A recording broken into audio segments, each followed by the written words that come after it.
রাত তখন 2টো। চারিদিকে শুধু গুলির শব্দ। বরফে ঢাকা সীমান্তে দাঁড়িয়ে আছে ভারতীয় আর্মির এক জওয়ান, অর্ণব।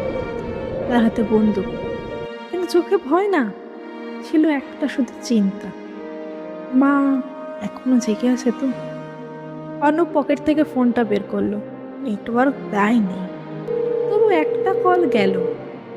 হ্যালো মা, বাবু তুই ঠিক আছিস তো? হ্যাঁ মা, আমি ভালো আছি।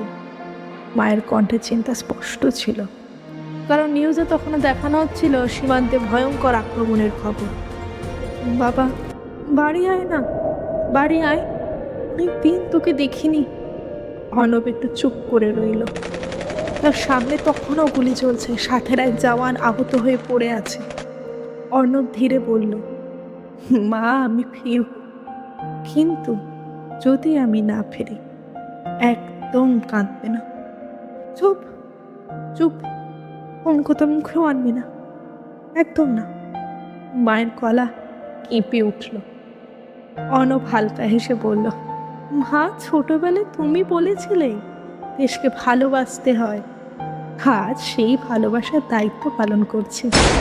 ঠিক তখনই হঠাৎ একটা বিস্ফোরণ, ফোনটা মাটিতে পড়ে গেল। ওপাশে শুধু মায়ের চিৎকার, অর্ণব, অর্ণব। পরের দিন সকাল, একটা গ্রামের সামনে আর্মির গাড়ি এসে থামলো, সাথে জাতীয় পতাকায় মোড়া একটা কফিন।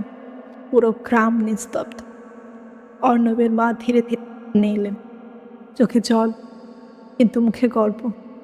তিনি কফিনে হাত রেখে শুধু বললেন, আমার ছেলে হারায়নি, ও পুরো দেশকে বাঁচিয়ে গেছে। হারায়নি আমার ছেলে। আমরা শান্তিতে ঘুমাই, কারণ একজন সীমান্তে জেগে থাকে সর্বক্ষণ, প্রত্যেক মুহূর্তে।